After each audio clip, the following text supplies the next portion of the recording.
Halo, Assalamualaikum. Balik lagi nih. Hari ini kelompok 5 akan memaparkan hasil diskusi kami. Nah, simak ya baik-baik ya. Eits, tunggu dulu. Sebelumnya, yuk kita perkenalan dulu siapa aja sih. Nah, anggota kelompoknya ada Susanti, ada Lepina Mainanda, ada Triana Febriani, ada Regita Ayu Cahyani, Ayu Sri Rahayu, dan Umu Hanifah. Wow, udah gak sabar ya? Yuk lanjut aja yuk. Akan menjelaskan tentang perkembangbiakan pada tumbuhan, hewan, dan manusia. Cekidot. Yuhu. Baik, bismillahirrahmanirrahim. Assalamualaikum warahmatullahi wabarakatuh.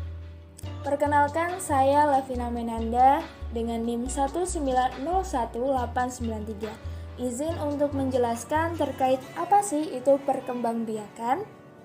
Salah satu ciri makhluk hidup adalah berkembang biak. Perkembangbiakan adalah kemampuan makhluk hidup untuk menghasilkan individu baru yang sifatnya sama atau menyerupai induknya. Selain itu, perkembangbiakan dapat didefinisikan sebagai pola perkembangan individu yang berawal dari konsepsi dan terus berlanjut sepanjang hayat serta bersifat involusi. Berikutnya, perkembangbiakan adalah ciri makhluk hidup, termasuk pada manusia. Tujuannya itu untuk melestarikan jenis atau keturunannya agar tidak punah. Pada manusia juga, perkembangbiakan ini diiringi dengan perubahan-perubahan fisik. Karena semua makhluk hidup, termasuk tumbuhan, hewan, maupun manusia itu pasti akan mengalami yang namanya perkembangbiakan. Perkembangbiakan pada manusia melalui proses reproduksi yang pada umumnya hanya terjadi secara seksual. Reproduksi pada manusia diawali dengan kopulasi. Kopulasi ini diikuti dengan pembuahan atau fertilisasi internal.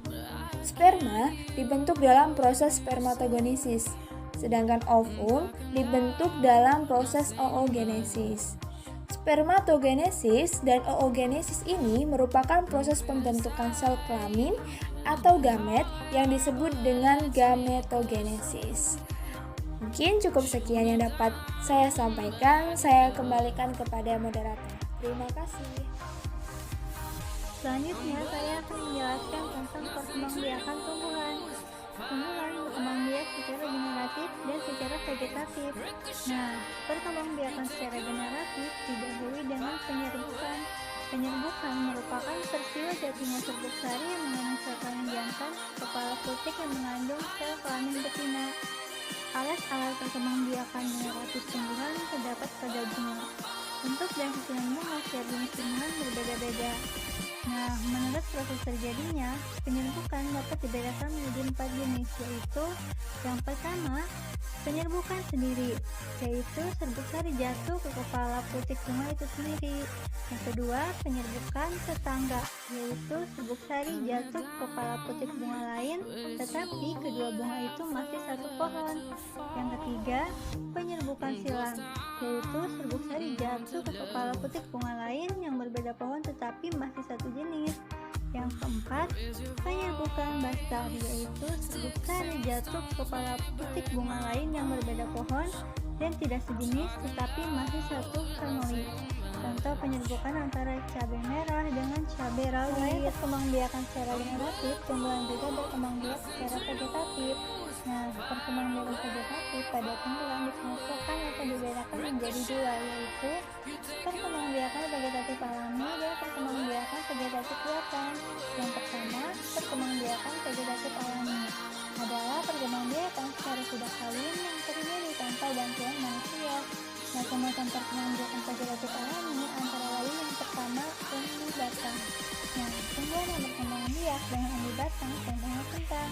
Umbi batang adalah batang yang tumbuh di dalam tanah dan ujungnya menggelembung menjadi umbi. Umbi batang tersebut sebenarnya merupakan cadangan makanan bagi tumbuhan itu.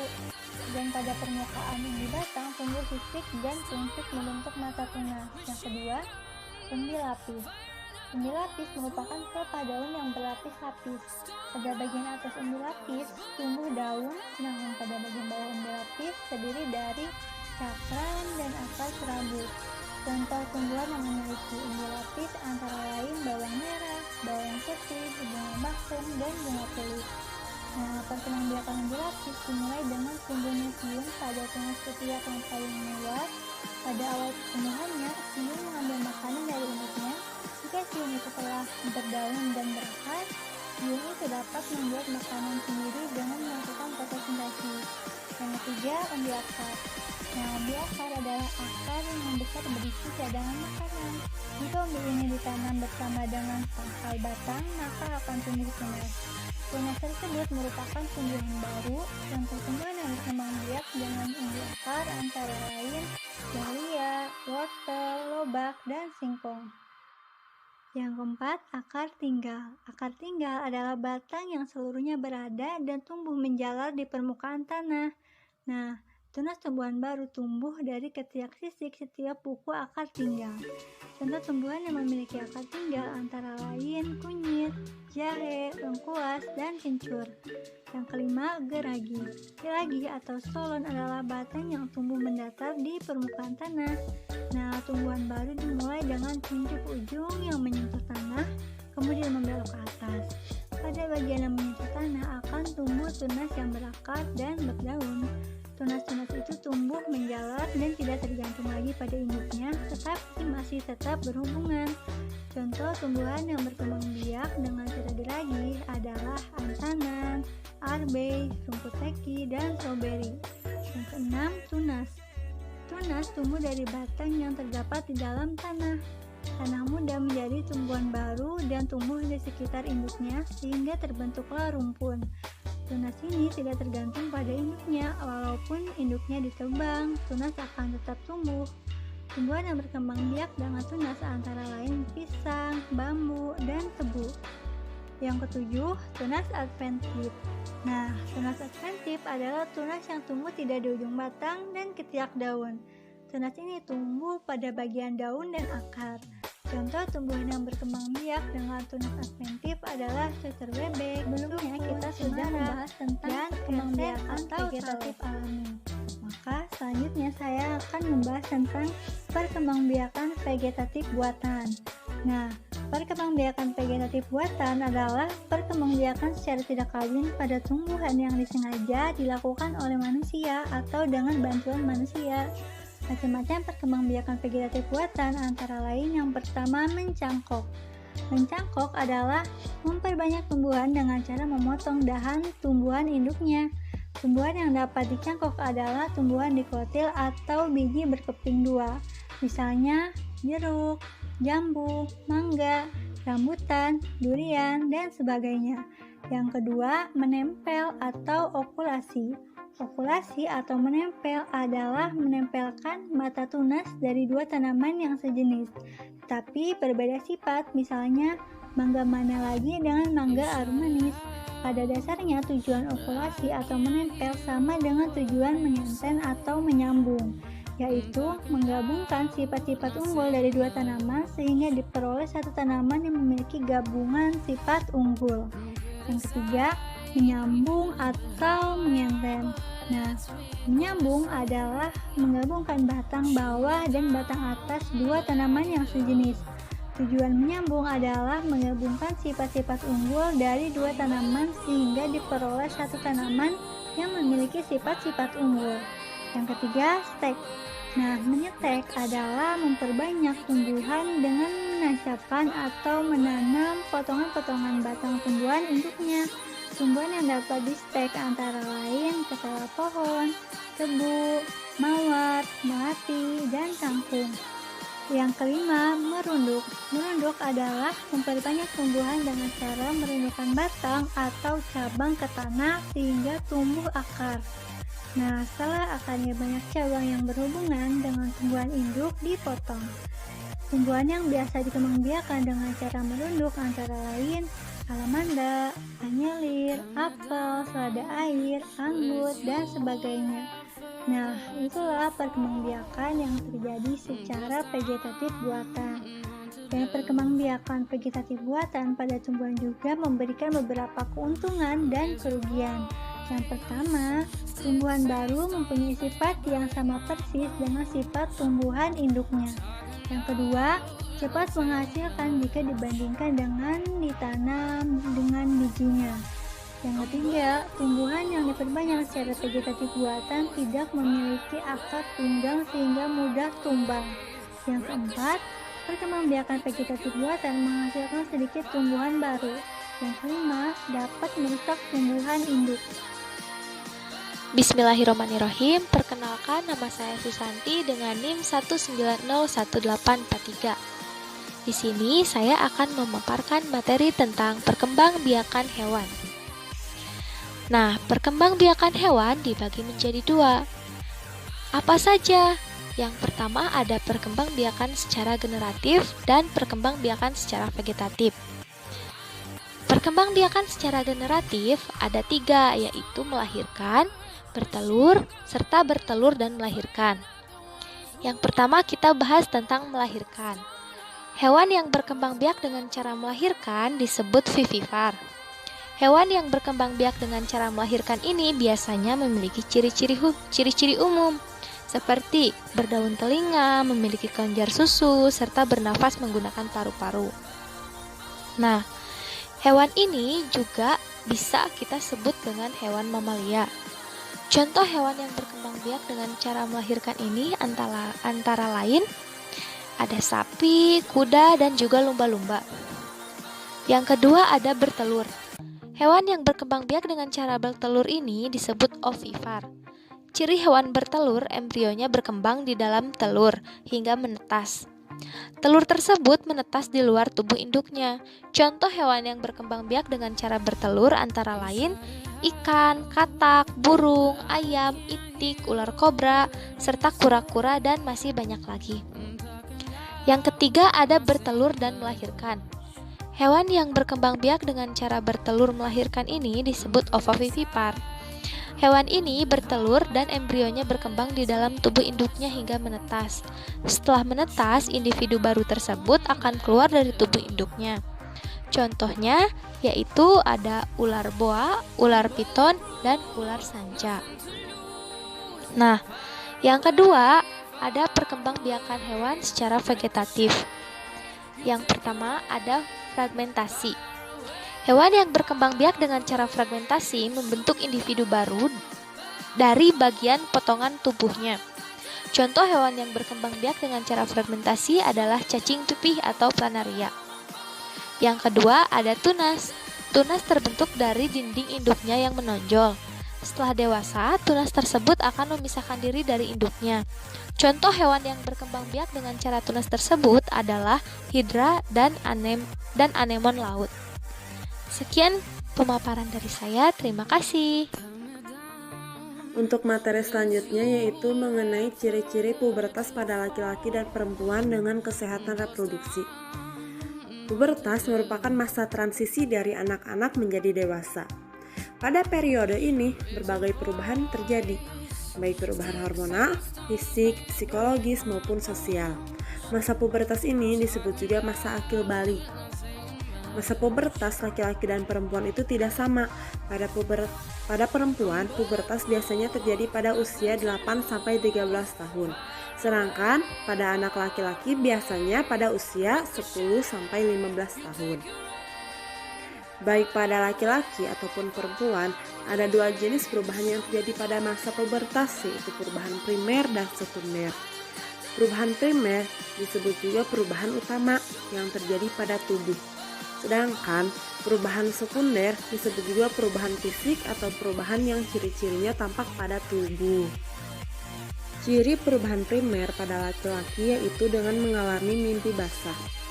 Pada seorang laki-laki, perubahan yang terjadi adalah mulai diproduksinya sperma pada organ reproduksi laki-laki. Perubahan ini menandakan bahwa sistem reproduksinya telah berfungsi. Alat reproduksi pada laki-laki yakni terdiri atas testis, saluran sperma, uretra, dan juga penis. Organ testis menghasilkan sperma. Testis dapat memproduksi jutaan sperma setiap harinya. Akibatnya, kantung testis akan terdiri penuh dengan cairan sperma. Cairan sperma keluar melalui saluran sperma kemudian menuju uretra. Cairan sperma ini akhirnya akan keluar dengan sendirinya. Sedangkan ciri-ciri perubahan sekunder kita amati dengan melihat perubahan pada fisiknya, yaitu cirinya tumbuhnya jakun, tumbuhnya kumis dan janggut, tumbuhnya bulu halus di daerah kemaluan dan ketiak, kemudian kelamin membesar, suara berubah menjadi berat, dan juga dada tampak lebih bidang. Yang selanjutnya itu ada ciri perubahan primer pada perempuan. Ciri perubahan primer pada perempuan adalah dengan mengalami menstruasi, di mana pada awalnya dimulai diproduksinya sel telur. Sel ini dihasilkan oleh organ kelamin yang disebut indung telur atau ovarium. Alat reproduksi pada perempuan terdiri atas ovarium, tuba fallopi, uterus, dan lubang kemaluan atau vagina. Menstruasi merupakan hasil peluruhan yang disertai dengan pendarahan yang dikeluarkan melalui vagina. Hal ini juga sebagai hasil dari sel telur yang tidak bertemu dengan sperma dan tidak mengalami pembuahan. Dan ciri perubahan sekunder pada perempuan yaitu dengan mengalami tumbuhnya rambut-rambut halus di ketiak ataupun di kemaluan, kemudian payudara dan pinggul mulai membesar, organ kelamin membesar, dan sebagainya. Yang selanjutnya itu ada faktor-faktor yang mempengaruhi kesehatan reproduksi. Faktor-faktor tersebut secara garis besar dapat dikelompokkan menjadi 4 golongan yang dapat berdampak buruk bagi kesehatan reproduksi. Yang pertama itu ada faktor demografis ekonomi. Faktor ekonomi dapat mempengaruhi kesehatan reproduksi, yaitu kemiskinan, tingkat pendidikan yang rendah, dan ketidaktahuan tentang perkembangan seksual dan proses reproduksi. Usia pertama melakukan hubungan seksual, usia pertama nikah, usia pertama hamil. Sedangkan faktor demografi yang dapat mempengaruhi kesehatan reproduksi adalah akses terhadap pelayanan kesehatan, rasio remaja tidak sekolah, lokasi atau tempat tinggal yang terpencil. Dan yang kedua itu ada faktor budaya dan lingkungan. Faktor budaya dan lingkungan yang mempengaruhi praktek tradisional yang berdampak buruk pada kesehatan reproduksi. Kepercayaan banyak anak, banyak rezeki, informasi tentang fungsi reproduksi yang membingungkan anak dan remaja karena saling berlawanan satu sama lain, pandangan agama, status perempuan, ketidaksertaan gender, lingkungan tempat tinggal, dan cara bersosialisasi. Persepsi masyarakat tentang fungsi hak dan tanggung jawab reproduksi individu, serta dukungan atau komitmen politik. Yang ketiga yaitu ada faktor psikologis. Sebagai contoh rasa rendah diri atau low self-esteem, tekanan teman sebaya atau peer pressure, dan tindakan kekerasan di rumah atau lingkungan terdekat, dan dampak adanya kekerasan orang tua dan remaja.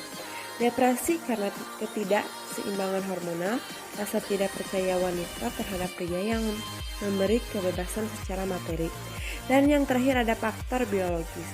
Faktor ini itu mencakup ketidaksempurnaan organ reproduksi atau cacat sejak lahir, cacat pada saluran reproduksi pasca penyakit menular seksual, keadaan gizi buruk, kronis, anemia, radang panggul, atau adanya keganasan pada alat reproduksi. Dari semua faktor yang mempengaruhi kesehatan reproduksi di atas dapat memberikan dampak buruk terhadap kesehatan perempuan. Oleh karena itu, perlu adanya penanganan yang baik dengan harapan semua perempuan mendapatkan hak-hak reproduksinya dan menjadikannya kehidupan reproduksi menjadi lebih berkualitas. Materi yang selanjutnya yaitu mengenai kesehatan reproduksi.